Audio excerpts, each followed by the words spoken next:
Hello friends.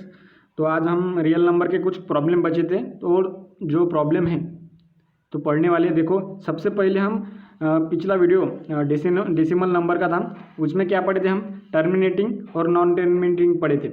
सबसे पहले हम टर्मिनेटिंग पढ़े थे। क्या होता है टर्मिनेटिंग क्या होता है? हम जो नंबर जो हम डिवाइड करते हैं जो नंबर डिवाइड करते हैं उसका रिमाइंडर जीरो आता है, उसे क्या बोलते हैं? हम टर्मिनेटिंग बोलते हैं। और बाद में हम नॉन टर्मिनेटिंग पढ़े थे। नॉन टर्मिनेटिंग क्या होता है? जो हम डिवाइड करते हैं उसका जो रिमाइंडर रहता है वो जीरो नहीं आता। सिर्फ इतना ध्यान में रखना है। बाद में हमने जो हमारा नॉन टर्मिनेटिंग रहता है उसका क्या हम पढ़े थे? रिकरिंग। उसका हम रिकरिंग और नॉन रिकरिंग पढ़े थे। रिकरिंग क्या होता है? जो हमने एक वैल्यू ली थी 3/1, जो हमने वैल्यू ली थी 3/1, उसका आंसर क्या आता है? वो जो आंसर रिपीट होता है इस प्रकार, जो 3.3333 रिपीट होता है उसे क्या बोलेंगे हम? रिकरिंग। रिपीट हो जाते हैं यानी हम उसका नंबर, बाद का नंबर कौन सा आएगा हम प्रिडिक्ट कर सकते हैं, उसे क्या बोलेंगे? हम रिकरिंग बोलेंगे। वो क्या होता है? एक रैशनल नंबर होता है, याद रखना। और जो हमारी टर्मिनेटिंग की वैल्यू रहती है वो भी रैशनल नंबर रहती है। इतना ध्यान में रखना है। देखो, इतना ध्यान में रखना है। बाद में हमने क्या पढ़ा था? जो हमारा नॉन रिकरिंग था। और नॉन रिकरिंग क्या होता है? देखो, हमने एक वैल्यू ली है। कौन सी वैल्यू? जो हमारा √2 है,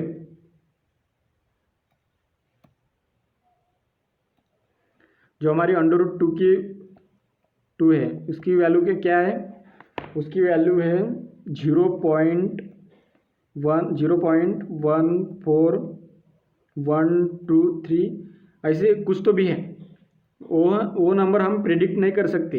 ये वाला नंबर है, वो नंबर हम प्रेडिक्ट नहीं कर सकते। √2 की जो वैल्यू है 0. इधर पॉइंट है 0.141, वो नंबर है, वो हम प्रेडिक्ट नहीं कर सकते। सामने का नंबर हम बता नहीं सकते कौन सा नंबर आएगा, वो हमें डिवाइड करना पड़ेगा। और हमारा जो 1/3 था वो हम प्रेडिक्ट कर सकते हैं सामने कौन सा नंबर आएगा। इतना समझ में आ रहा है? देखो, ये हमारा था डेसिमल नंबर था। इतना भी पढ़े तो जो हमारे डेसिमल नंबर की प्रॉब्लम है वो हो जाएंगे अच्छी तरह से। देखो, हम क्या पढ़ने वाले, देखो सबसे पहले हमने पहला प्रॉब्लम, देखो पहला प्रॉब्लम क्या है। तो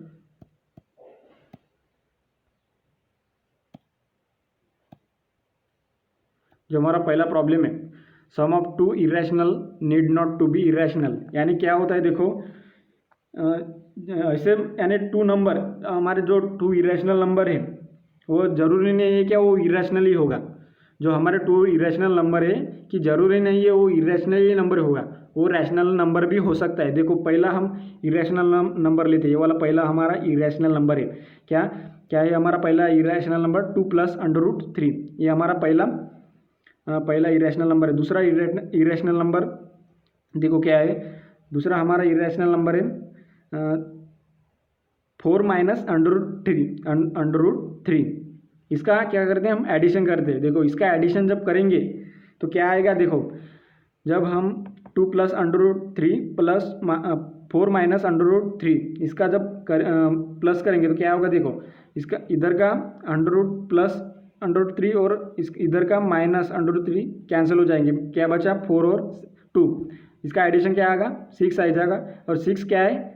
रैशनल नंबर है। मैंने बताया तो जो हमारा नेचुरल नंबर में 1 से लेकर इन्फिनिटी तक, यानी हमारा जो 6 है वो नेचुरल नंबर है। और नेचुरल नंबर कहाँ सेटिस्फाई करता है? रैशनल नंबर में। इतना ध्यान में रखना है। और कौन कौन सी कंडीशन सेटिस्फाई होती है? होल नंबर और इंटीजर, ये भी कंडीशन सेटिस्फाई होती है। इतना ध्यान में रखना है। बाद में देखो, बाद में जो हमारा दूसरा प्रॉब्लम था, दूसरा प्रॉब्लम क्या है? देखो, difference of two irrational need not to be irrational. देखो, वही प्रॉब्लम है। इधर सम किया था, इधर क्या करना है? माइनस करना है। देखो, सबसे पहले हम क्या लेते हैं? हम एक इरेशनल नंबर लेते हैं। इरेशनल नंबर क्या है हमारा? 5 + √2। 5 + √2 पहला इरेशनल नंबर है। देखो, दूसरा इरेशनल नंबर है 3 + √2 है हमारा दूसरे इरेशनल नंबर। देखो, इसका डिफरेंस करते हैं यानी माइनस करते हैं। देखो, सबसे पहले हम 5 + √2 लेते हैं, बाद में -3 + √2 लेते हैं। देखो, बाद में क्या करेंगे? देखो, इधर का माइनस, ये वाला माइनस है और पूरी वैल्यू माइनस हो जाएगी ये, तो अंडर रूट टू कैंसिल हो जाएंगे, क्या बचा 5 - 3, तो क्या आ जाएगा 2 आ जाएगा। 2 क्या है हमारा रैशनल नंबर है, क्यों है वो नेचुरल नंबर की वैल्यू है, नहीं तो होल नंबर की वैल्यू है, इंटीजर की वैल्यू हो सकती है, और तीनों भी कंडीशन रियल अपने रैशनल नंबर में सेटिस्फाई होती है। समझ में आ रहा है सबको? समझ में आ रहा है तो सबको कमेंट में लिखना, समझ में आ रहा है तो यस लिखना, नहीं समझ में आ रहा है तो नो लिखना, और ज़रूर रिस्पॉन्स देना, कमेंट में लिखना है। बाद में देखो, बाद में क्या है जो हमारा तीसरा प्रॉब्लम है, देखो क्या है, product of two irrational need not be irrational. देखो वही प्रॉब्लम है, हमने क्या करा था पहले, एडिशन किया था, दूसरा डिफरेंस लिया था यानी माइनस किया था, तीसरा हम क्या करेंगे मल्टीप्लाई करेंगे, वही प्रॉब्लम है। देखो सबसे पहले हमें 2 इरेशनल नंबर लेने हैं, सबसे पहले हमें 2 इरेशनल नंबर लेने, उसका क्या करेंगे हम प्रोडक्ट लेंगे यानी मल्टीप्लाई करेंगे।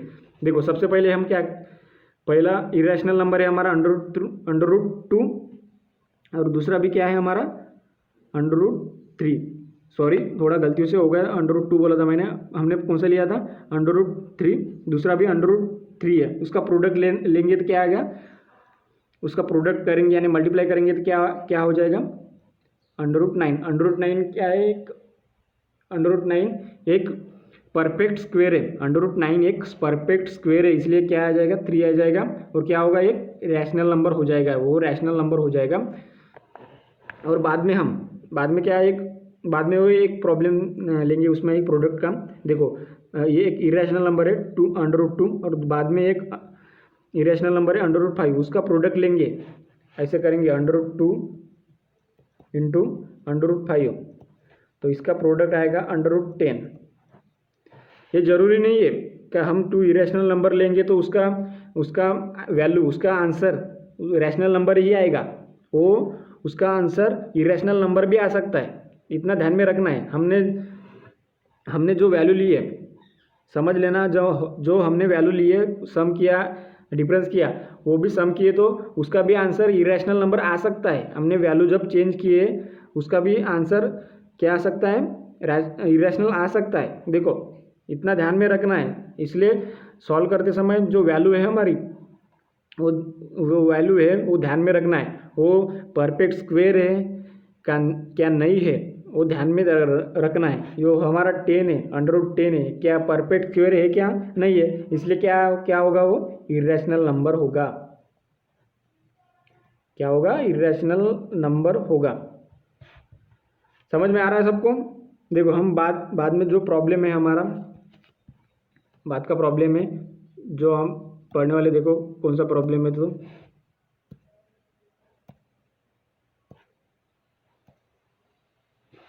देखो कौन सा प्रॉब्लम है, तो quotient of two irrational need not be irrational, वही है मैंने बताया था, जो टू इरेशनल नंबर लेने हैं, उसका क्वोशंट करना है यानी डिवाइड करना है, और हम डिवाइड करेंगे तो जो 2 इरेशनल नंबर है वो रैशनल भी आ सकते हैं और इरेशनल भी आ सकते हैं, ध्यान में रखना है। मैंने एक प्रॉब्लम लिया है, खुद से एक प्रॉब्लम बनाया था, इसकी वैल्यू ली है, सबसे पहले देखो क्या वैल्यू ली है 2 अंडर रूट 3, पहली वैल्यू ली, बाद में सेकंड वैल्यू क्या ली अंडर रूट 3, ये वैल्यू ली है, इसका क्या करेंगे हम क्वोशंट करेंगे यानी डिवाइड करेंगे। देखो डिवाइड करेंगे तो क्या होगा under root 2 under root 3 divided by under root 3 cancel हो जाएगा, बाद में क्या बचा 2 क्या है रैशनल नंबर है। समझ में आ रहा है सबको? देखो समझ में आ रहा है तो सबने कमेंट करना है, सबको कमेंट करना है, और सबको कमेंट करेंगे तो हमको पता चलेगा, ध्यान में रखना है। और सबसे पहले प्रॉब्लम को समझ लेना अच्छे से और सॉल्व करना, बाद जो प्रॉब्लम है हमारा क्या करना है, देखो which one of the following, ये हमारा प्रॉब्लम है, which one of the following rational number have the non terminating decimal representation. देखो क्या बोल रहा है, देखो प्रॉब्लम एक रैशनल नंबर है, ये पूरा ये रैशनल नंबर है, समझ में आ रहा है? रैशनल नंबर मैंने पढ़ाया था, देखो उसमें P/Q फॉर्म है, और Q not equal to zero, जो हमारी क्यूब है वो जीरो नहीं होना चाहिए, मैंने पढ़ाया था। और बाद में ये हमारे चार ऑप्शन है। पहला ऑप्शन है 7 डिवाइडेड बाई 25, बी ऑप्शन है 15 डिवाइडेड बाई 16 और सी ऑप्शन है 59 डिवाइड बाई 128। हमारा चौथा ऑप्शन है डी 17 डिवाइडेड बाई 45। ये हमारे चार ऑप्शन है। इसमें क्या करना है, सभी रैशनल नंबर है, उसमें क्या ढूंढना है हमें, non terminating decimal. Non terminating decimal यानी क्या होता है, जिसका रिमाइंडर जीरो नहीं होता, जिसका रिमाइंडर जीरो नहीं होता, हमें जो वैल्यू ढूंढनी है। देखो सबसे पहले हम ए वाली वैल्यू लेते हैं, हमारी ए है, ए वाली वैल्यू लेते हैं। क्या करेंगे, देखो हम उसको डिवाइड करेंगे,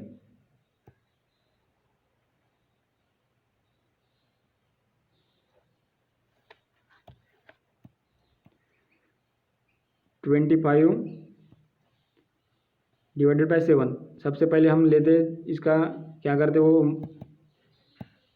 हाँ देखो क्या करेंगे, देखो हम 25 इंटू 2 50 आ जाएगा इधर, और माइनस करेंगे तो क्या बचेगा, 20 बचेगा, 20 इधर क्या बचेगा 8, ऐसा आ जाएगा। रिमाइंडर इसका जीरो आएगा, ये वाली वैल्यू नहीं हो सकती, ये वाली वैल्यू पहली वैल्यू नहीं हो सकती। वैसा ही करना है, सब काम ऐसा ही करना है, ऐसे करेंगे। जो भी उसका रिमाइंडर नहीं आएगा, रिमाइंडर जीरो नहीं आएगा, वो आंसर हमारा करेक्ट हो जाएगा। देखो हमारा जो आंसर है डी आंसर देके हुआ है, वो आंसर आएगा। देखो जो हमने किया है आंसर दिया हुआ है, इसलिए मैं बताता हूँ। जो हमारे ए बी और सी उसका करके देख लेना तुम आंसर। जब रिमाइंडर उसका जीरो आएगा तो क्या बोलेंगे हम, टर्मिनेटिंग बोलेंगे। हमें क्या करना है, नॉन टर्मिनेटिंग डेसिमल रिप्रेजेंटेशन करना है। तो क्या आएगा, हमारा जो डी है वो करेक्ट आ जाएगा, उसका रिमाइंडर है वो क्या आएगा 15 आ जाएगा, और बाद का जो तीनों ऑप्शन है उसका रिमाइंडर जीरो आएगा। ऐसे देखना, ऐसे आंसर को समझ लेना। वो जो हमारा बेसिक है, बेसिक अच्छे से पढ़ लेना। जब तुम अच्छे से बेसिक क्लियर करोगे ना, तो तुम्हें कौन से भी प्रॉब्लम आएगा ना, कोई डिफिकल्टी नहीं जाएगी। समझ में आ रहा है सबको। देखो प्रॉब्लम में देखो हमारा कौन सा ऑप्शन करेक्ट है, डी ऑप्शन करेक्ट है। बाद में देखो, बाद में कौन सा प्रॉब्लम है, द प्रोडक्ट, ये वाला प्रॉब्लम देखो, the product of the 3 consecutive natural number is always divisible by, यानी कौन सा, ए वाला ऑप्शन है 6 है, बी है 24 है, सी 8 है, डी 4 है। देखो इसमें से कौन सा ऑप्शन करेक्ट आ जाएगा। देखो हमें क्या लेना है, 3 कॉन्सिक्यूटिव नेचुरल नंबर लेना है, 3 कॉन्सिक्यूटिव नेचुरल नंबर लेना है। नेचुरल नंबर हमारे 3 कॉन्सिक्यूटिव नेचुरल नंबर कौन से, देखो पहला हमारा n है, दूसरा हमारा n+1 है, और तीसरा हमारा n+2 है। उसका क्या करेंगे, हम प्रोडक्ट लेंगे, इसका हम प्रोडक्ट लेंगे।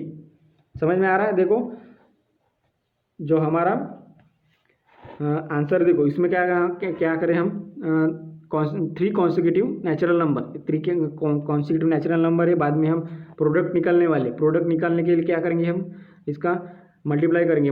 तो क्या करेंगे, सबसे पहले हमें जो ब्रैकेट दी है उसका मल्टीप्लाई करना है, और बाद में जो n बचा है उसे मल्टीप्लाई करना है। जो वैल्यू है आएगी हमारी n³ + 3n² + 2n, ये वाली वैल्यू हमारी आ जाएगी। जो मल्टीप्लाई करके देख लेना, बहुत ईजी प्रॉब्लम है। सबसे पहले हम ये 2 ब्रैकेट मल्टीप्लाई करते हैं, बाद में जो n बचा है उससे मल्टीप्लाई करते हैं, वो आंसर आ जाएगा। बाद में जो हम देखो, बाद में जो हमारा प्रॉब्लम था क्या बोल रहा था, natural number is always divisible by, यानी कौन सा आंसर हमारा आएगा, डिविजिबल बाय 6।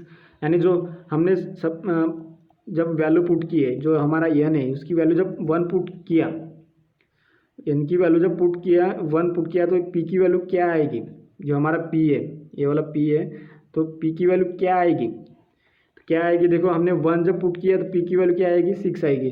पुट करके देखो, जब हम n की जगह 1 पुट करेंगे, 1³ + 3n इंटू 1² + ट्वाइस 1, इधर क्या आएगा 1 आएगा। देखो क्या होगा, ये 1 का क्यूब 1, इधर 3 आएगा, तो इधर 2 आएगा, क्या होगा 6 आंसर आ जाएगा। पी की वैल्यू क्या आएगी 6 आएगी।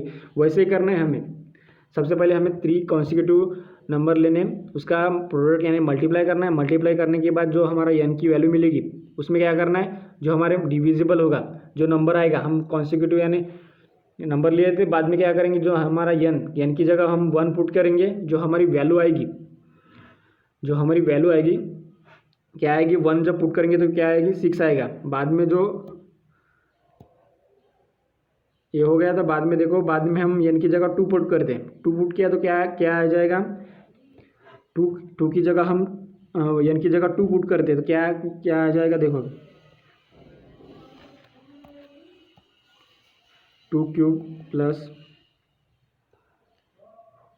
3 into 2 square plus twice into 2, तो कितना आ जाएगा इसका आंसर, पी का आंसर 24 आ जाएगा।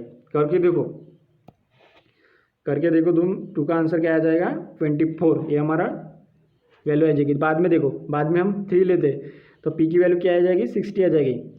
इतना हुआ। देखो ऐसा ही करना है, बहुत ईजी प्रॉब्लम है। देखो ना, बाद में हमारा जो क्वेश्चन था,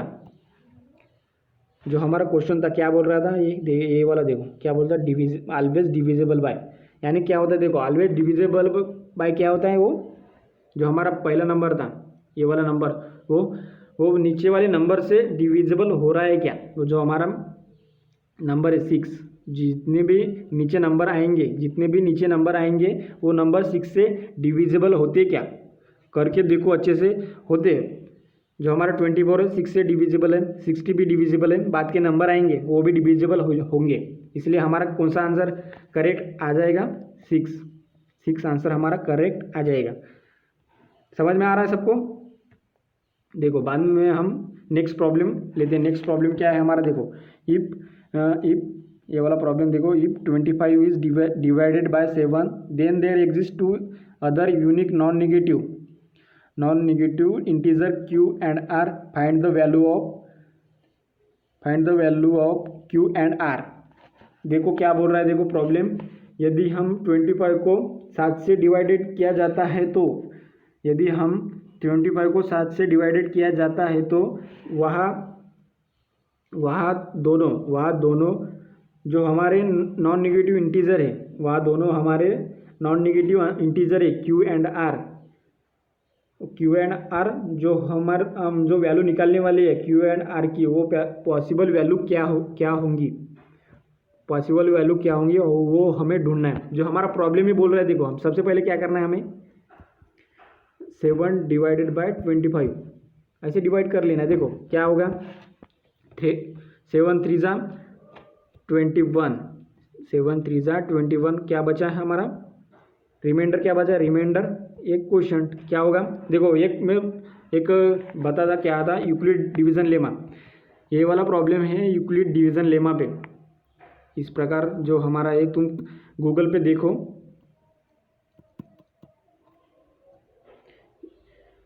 जो हमारा यूक्लिड है,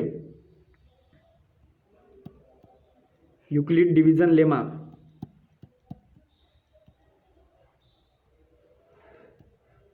इस आधार पे जो प्रॉब्लम है, जो हमारा फार्मूला है ए इज इक्वल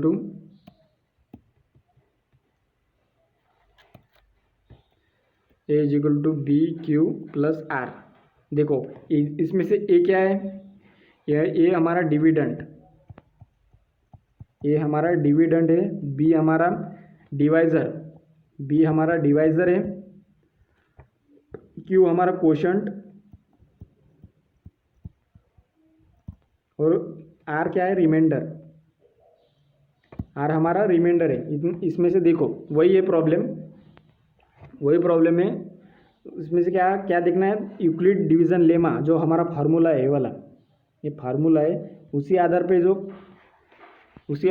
पे जो प्रॉब्लम है। देखो ये वाला है, इफ 25 इज डिवाइडेड बाय 7, इसी आधार पे देखो कौन सा यूक्लिड डिवीजन लेमा जो हमारा फार्मूला है वही बनता है। उससे क्या, जो हमारा कोशंट और रिमाइंडर उसमें से आएगा वो हमारा आंसर आ जाएगा।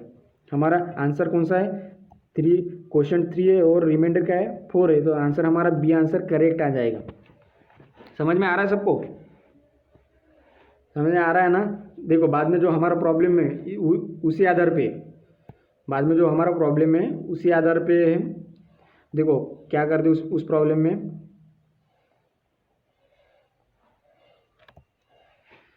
देखो how many possible value of r there if a is equal to 7q plus r and 7 is divisor. देखो वही बोल रहा है, वो प्रॉब्लम क्या बोल रहा है, यदि हम a is equal to 7q plus r और 7 इज डिवाइजर हो तो r की कितनी संभावित वैल्यू आएगी, r की कितनी संभावित वैल्यू आएगी। देखो जो यूक्लिड डिवीजन लेमा है, यूक्लिड डिवीजन लेमा है a is equal to 7q plus r, ये क्या है यूक्लिड डिवीजन लेमा है। a क्या है हमारा डिविडेंड, हमारा जो 7 यानी b क्या है हमारा डिवाइजर है, और q क्या है हमारा क्वोशंट और r रिमाइंडर है। इतना ध्यान में रखना है। देखो बाद में क्या प्रॉब्लम बोल रहा है हमारा, यदि हम a is equal to 7q plus r और 7 इज डिवाइजर हो तो r की कितने पॉसिबल वैल्यू आएंगे, कितने पॉसिबल वैल्यू आएंगे। देखो सबसे पहले क्या करते हम, एक डिवाइजर लेते और उसी डिवाइजर से हम उसी डिविडेंड लेते, तो क्या आंसर आ जाएगा हमारा। देखो इसे हम डिवाइडेड करते तो क्या आएगा, 7 1 जा 7 यानी 0 आ जाएगा। हमारा जो हमारा रिमाइंडर है ये रिमाइंडर होगा, और हमारा जो ऊपर का है वो क्या होगा, क्वोशंट होगा। और हमें क्या निकालना है, हमें आर निकालना है, यानी क्या r how many possible value of r, ये वाली वैल्यू निकालना है। तो सबसे पहले हमें आर की वैल्यू क्या मिली, 0 मिला। बाद में देखो बाद में हम 7 की जगह 8 लेते, बाद में देखो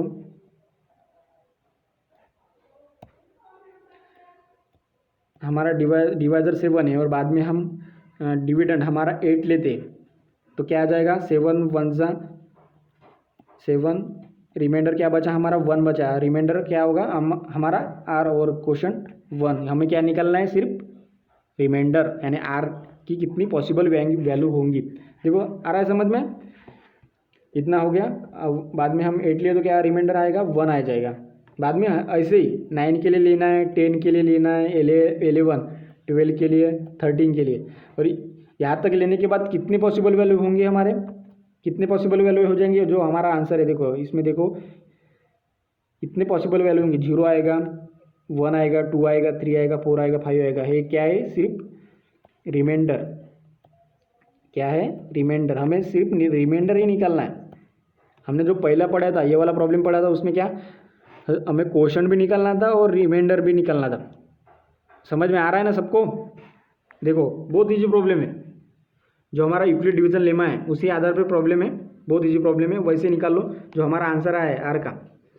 और कितने वैल्यू है इधर देखो, कितने वैल्यू है, 0 0 1 2 3 4 5 6, यानी कितने वैल्यू है 7 वैल्यू हमारा करेक्ट आंसर आ जाएगा। ये वाला आंसर हमारा करेक्ट आ जाएगा। बहुत ईजी प्रॉब्लम है, हमारा हो गया प्रॉब्लम। बाद में देखो बाद में जो प्रॉब्लम है, ये वाला प्रॉब्लम है बहुत ईजी प्रॉब्लम है। सिर्फ इसे क्या करना है हमें, उससे क्या फैक्टर बनाने, उससे क्या फैक्टर बनाने। जो हमारा सबसे पहले क्या करना है, अंडर रूट की वैल्यू निकालना है। बाद में हमें 1 अंडर रूट एक्स, और इसका क्या करना है, हमें एडिशन करना है, वही करना है। वो ये वाला प्रॉब्लम मैं तुम्हें होमवर्क देता हूँ, ये प्रॉब्लम है करके देखो, नहीं आएगा तो मैं बताता, इसका वीडियो भी बनाता, ये कुछ सॉल्व करके दिए हुए हैं, थोड़ा लॉजिक लगाओ। और बहुत ईजी प्रॉब्लम है, बहुत ईजी प्रॉब्लम है, करके देखो, नहीं आएगा तो मैं बताता। वीडियो हमारा थोड़ा लेंदी हो रहा है, इसलिए मैं प्रॉब्लम नहीं बता सकता। जो हम नहीं समझा तो मुझे पूछो, मैं इसका आंसर मैं वीडियो बनाकर भेजता। सबसे पहले हमें अंडर रूट एक्स की वैल्यू निकालेंगे, बाद में हम 1 बाय अंडर रूट एक्स इसकी वैल्यू निकालेंगे और हमारा आंसर आ जाएगा। इधर देखा हुआ है, सबसे पहले हम अंडर रूट की वैल्यू निकालेंगे। 3 की जगह एक्स है, 3 की जगह x है, इसलिए इधर थोड़ा देखो करेक्ट करो और आंसर लाओ।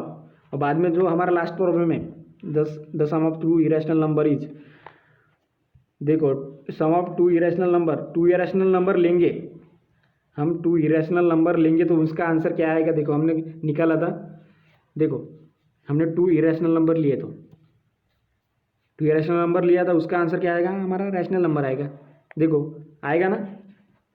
तो किसी किसी जो नंबर रहते, जो कौन कौन से नंबर रहते हैं उसका भी आंसर इरेशनल नंबर लिए तो इरेशनल आ सकता है, देखो।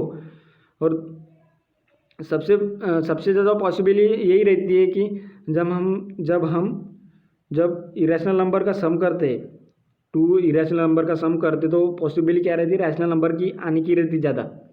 तो ध्यान में रखना, जो हमारा नीचे का प्रॉब्लम है करके देखो, जो हमारा लास्ट प्रॉब्लम है ये वाला इजी है, बहुत इजी हो, करके देखो। 2 इरेशनल नंबर लेके ले और बाद में उसका आंसर निकालो। 2 इरेशनल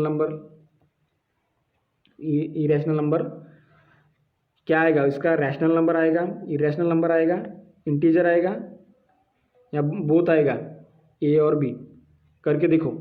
ये वाला प्रॉब्लम तुम्हें होमवर्क है और ये वाला प्रॉब्लम बहुत इजी है, और करके देखो, ये भी होमवर्क है तुम्हें। सो जो हमारा रियल नंबर है टॉपिक है, मैं ऐसे समझता हूँ कि तुम्हें समझा होगा, और बाद में कुछ डिफ़िकल्टी हो गई तो पूछ लेना। और बाद में हम नेक्स्ट टॉपिक है हमारा, और जो हमने जो PDF भेजी थी, वो PDF की जो प्रॉब्लम है बहुत इजी प्रॉब्लम है, थोड़ा लॉजिक लगाओ वो प्रॉब्लम सॉल्व कर लो। बाद में जो नेक्स्ट टॉपिक है जो हम अगले वीडियो में देखेंगे, अगले क्लास में देखेंगे। सो बाय ऑल ऑफ यू।